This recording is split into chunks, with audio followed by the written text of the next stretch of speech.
ఇప్పుడే బచ్చలమల్లి సినిమా చూసి వస్తున్నామండి. ఎప్పుడు వస్తుందని ఎంతో ఉత్సాహంతో చూసాం.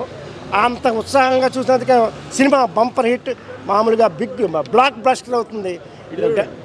డైరెక్టర్ గారు బాగా చాలా మంచి చిన్న ఎలిమెంట్ని తీసుకుని, ఒక కుర్రకారులో యువకుల్లో ఉన్న చిన్న ఎలిమెంట్ని తీసుకుని, చిన్నప్పటి నుంచి ఎలా తయారవుతారు, వాళ్ళని సంరక్షణ సరిగా లేకపోయినా, వాళ్ళని సరిదిద్దే వాళ్ళు వెనకాల లేకపోయినా, పెద్ద అయ్యేటప్పటికి ఎలా తిరిగి వాళ్ళ జీవితాలను నాశనం చేసుకుంటారు, వాడు పట్టిన దానికి మూడే కాళ్ళు, నేను పట్టుకుని కుందేలు మూడే కాళ్ళు అనే మెంటాలిటీ ఉంటుంది చాలామందికి యూత్లో. అలాంటి వాళ్ళకి ఇది ఒక కనువిప్పు కలిగించే సినిమా. కాబట్టి ఇలాంటి సినిమాలు రావాలి, డైరెక్టర్ గారు మంచి అభివృద్ధి రావాలి. ముఖ్యంగా స్క్రీన్ ప్లే రాసిన విప్పర్తి మధు గారు బాగా రాశారు. డైలాగ్స్ కూడా అద్భుతంగా డైలాగ్స్. న్యాచురల్గా సినిమా ఉంది. ఏదో కొత్త విషయం పట్టుకొచ్చి ప్రజల్లో చొప్పించకుండా మన సమాజంలో కుటుంబంలో జరిగే సమస్యని ఇంత అద్భుతంగా చిత్రీకరించిన అవకాశం ఇచ్చిన నిర్మాతలకు కూడా నేను మరొకసారి నమస్కరిస్తున్నాను. ఈ తప్పకుండా బచ్చలమల్ని అందరూ ఆదరించండి. దీన్ని మంచి బ్లాక్ బస్టర్ చేయవలసిందిగా అందరినీ రిక్వెస్ట్ చేస్తున్నాను. Thank you. భద్రాజీ ఆర్టిస్ట్ అన్న. ఇప్పుడే బచ్చలమల్లి సినిమా చూసిన, నాకైతే పర్లేదు అనిపించింది. ఫస్ట్ హాఫ్ అయితే కొంచెం ల్యాగ్ ఉంది, కానీ సెకండ్ హాఫ్ మాత్రం చింపిసి పెట్టిండు. హీరో యాక్టింగ్ అయితే అల్టిమేట్ ఉంది. ఓవరాల్గా స్టోరీ విషయానికి వస్తే, స్టోరీ ఏంటంటే అంటే తండ్రి చేసిన చిన్న తప్పు వల్ల, చిన్నది కాదు పెద్ద ఘటన చేసిండాడు, అది ఎవరు నచ్చవి అని. అయితే ఆ తప్పు వల్ల కొడుకు కూడా ఇన్ఫ్లుయెన్స్ అయ్యి చెడు మార్గంలో పోవడం అనేది స్టోరీ. కానీ డైరెక్టర్ ఒకటి మంచిగా రాసిన స్టోరీ ఏంటంటే, అంటే జీవితంలోకి ఒక వ్యక్తి చెడిపోతుంటే జీవితంలోకి అమ్మాయి వచ్చి మారుస్తుంది అనేది మూర్ఖత్వం. ఎందుకంటే ఒక వ్యక్తి మారాలంటే వాళ్ళలోనే మార్పు మొదలవ్వాలి, కానీ ఎవడో వచ్చి మారుస్తాడు, అమ్మాయి వస్తుంది, ఆంటీలు వచ్చి మారుస్తాడు అనేది మాత్రం రాంగ్ అన్న. టు బీ ఫ్రాంక్ చెప్తున్నా, అట్లా అయితే జరగదు. ఎందుకంటే లాస్ట్కి ఏం చేసిండు తెలుసా, హీరోని చంపేసిండు. అంటే ఒక క్యారెక్టర్ని మళ్ళీ అసలు ఆ ట్విస్ట్ మాత్రం మామూలుగా లేదన్న. మస్తు అనిపించింది. అంటే ఒక వ్యక్తిని వాడే మారాలి తప్ప ఎవడు మార్చలేడు, అది మాత్రం గుర్తుపెట్టుకోరు. అన్న మాస్ గెటప్ అయితే చింపిసి పెట్టిరన్న. అంటే ఒక కొత్త క్యారెక్టరైజేషన్ని బయటికి తెచ్చిర్రు. ఓ నటుని ముందుకు తీసుకొచ్చారన్న, మంచిగా అనిపించింది. క్లైమాక్స్ సీన్ మాత్రమే బాగుందన్న. ఫస్ట్ హాఫ్ అయితే ల్యాగ్ ఉంది, యావరేజ్ ఆడుతుంది. ఎందుకంటే తెలుగు ఆడియన్స్ కొంచెం జీర్ణించుకోలేరు, మన వల్ల కాదు. హీరోయిన్ హీరో యాచుడు అంటే మనతో కాదు. సో తమిళ్లో నడుస్తుంది, ఫ్యామిలీ ఆడియన్స్ చూడొచ్చు అన్న. ఎందుకంటే హరితేజ గారిది, ప్రవీణ్ గారిది యాక్టింగ్ బాగుంది అలా. అంటే బాగుంది, ఒక వైఫ్ అండ్ హస్బెండ్ కాంబినేషన్లో మస్తు అనిపించింది వాళ్ళిద్దరు.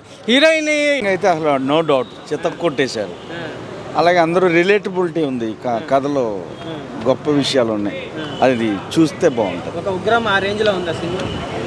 అది వేరే జానర్, ఇది అందరికీ కనెక్ట్ అవుతుంది. ఇది ఇక జానర్ ఫిక్స్ అవ్వలేము, కానీ ఫ్యామిలీ డ్రామా కాదు. అలా అని ఒక ఇండివిజువల్ క్యారెక్టర్, ప్రతి ఒక్కరు రిలేట్ అవుతారు. Thank you. అయ్య బాబాయ్, ఆయనకి అసలు ఉగ్రం అంటే ఇంకొకలాగా చూపించారు, ఇందులో వేరే వెర్షన్ చాలా బాగుంది. ఫైట్ సినిమా కాదు, కాదండి, కొత్తగా ట్రై చేశారు, చాలా బాగుంది. బచ్చలమల్లి సూపర్గా ఉంది మూవీ. క్యారెక్టరైజేషన్, ఒక మూర్ఖత్వం వల్ల మనిషి జీవితం ఎలా అయిపోతుంది అనే దాని మీద కాన్సెప్ట్ సూపర్గా ఉంది సినిమా. అలా నరేష్ యాక్టింగ్ కానీ సాంగ్స్ కానీ అన్నీ బాగున్నాయి. థ్యాంక్ యూ అతను యాక్షన్ మాత్రము అల్టిమేట్ అండి, చూడాల్సింది సినిమా. ఒక మూర్ఖత్వం వలన ఒక తండ్రిని, ఒక లవ్ చేసిన అమ్మాయిని, లాస్ట్కి తన తమ్ముడిని కూడా చంపుకునే స్థితికి వెళ్ళిపోయే సమయంలో వాళ్ళ మమ్మీ ఒక మెసేజ్ చెప్పడం వల్ల అప్పుడు రియాక్షన్ అయ్యి, నేను ఏం కోల్పోయానా, ఏంటి ఎలా కోల్పోయానా, నా స్టడీ ఎలా కోల్పోయానా, నేను ఎలా ఉండాల్సిన వాడిని అనేది యాక్చువల్లీ సినిమా బాగా స్క్రీన్ ప్లే అదిరిపోయింది. అతను ఒక మూర్ఖత్వం నుంచి రియాక్షన్ అయ్యేలోపు అతనే కోల్పోతాడు, అతను కోల్పోతాడు, చనిపోతాడు. అది సినిమా బాగుందని. మెసేజ్ ఓరియంటెడ్ మూవీ, ఒక మూర్ఖత్వం గురించి చెప్పిన మెసేజ్ ఓరియంటెడ్ మూవీ. అది సినిమా చాలా హిట్, సూపర్ హిట్, బాగుంది. అంటే అదిరిపోయింది. మొన్న వచ్చిన ఇట్లు మారేడు మళ్ళీ ఇలా ఆ రేంజ్ అందుకని రేంజ్ అనేది మంచి రేంజ్ సినిమా, సూపర్ బాగుంది. అంటే అది కాన్సెప్ట్ ఓరియంటెడ్ మూవీ కదా, దానికి కూడా కామెడీ అన్ని కొన్ని కామెడీ మూవీస్ ఉన్నాయి, కొన్ని కాన్సెప్ట్ ఓరియంటెడ్ అయినప్పుడు సీరియస్గా ఉంటాయి. అనేది ఒక మూర్ఖత్వం ఉంది కాబట్టి సినిమా చాలా బాగుంది. స్క్రీన్ ప్లే అదిరిపోయింది. సాంగులు, డిస్కో సాంగులు వీటిని ఉద్దేశించుకొని రావడం కాదు భయ్య, ఒక ప్రతి ఒక్క పర్సన్ చూడాల్సిన సినిమా ఇది. ఎందుకంటే ఒక్కొక్క మనిషి కోపంలో ఏం కోల్పోతాడో తన ఇగోతో అన్న దాన్ని దృష్టిలో పెట్టుకొని తీసిన సినిమా ఇది. సో ప్రశాంతంగా వెళ్ళి కూర్చొని చూస్తే హ్యాపీగా ఉంటుంది. ఎందుకంటే లాస్ట్ క్లైమాక్స్ చాలా మామూలు కాదు, విప్పొచ్చిన ఎమోషనల్. ఇప్పటికే నా కళ్ళమంటకి నీళ్లు కనపడుతున్నాయి. చాలా ఇది చేసింది, అదిరిపోయింది భయ్య, సూపర్ సినిమా ఇది, చూడొచ్చు. చాలా బాగుంది సినిమా. సినిమా హైలైట్స్ అంటే ఇప్పుడు యథార్థ సంఘటన కదా భయ్య. ఇప్పుడు జనాలకు పబ్లిక్గా మామూలుగా జరుగుతున్నాయి కదా, ఒక్కొక్కరి ఒక్కొక్క రకంగా ఉంటాయి. సో సోషల్గా మన సొసైటీలో జరిగేదాన్ని తీశారు. కొంతమంది మూర్ఖత్వంతో ఇలా ఉంటున్నారు, అలా ఉండకండి, జీవితాన్ని మలుచుకోండి అన్నది చిన్న ఎగ్జాంపుల్ అంతే. అంతే. సో ఈ మాస్ లుక్ అనేది అల్లరి నరేష్కి సెట్ అయిందంట. చాలా బాగా సెట్ అయింది భయ్య. డైరెక్టర్ గారు కూడా బాగా హ్యాండిల్ చేశారు, చాలా బాగుంది. బ్యాక్గ్రౌండ్ స్కోర్ అంతా ఓకే. చాలా చాలా బాగుంది.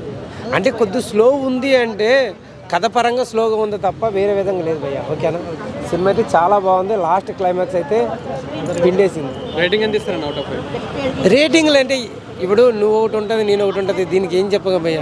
నాకైతే సినిమా బాగా నచ్చింది, నేను చాలా ఫీల్ అయ్యా. క్లైమాక్స్ నాకు చాలా చాలా బాగా నచ్చింది. Okay, thank you. ఓకేనా, ఓకే.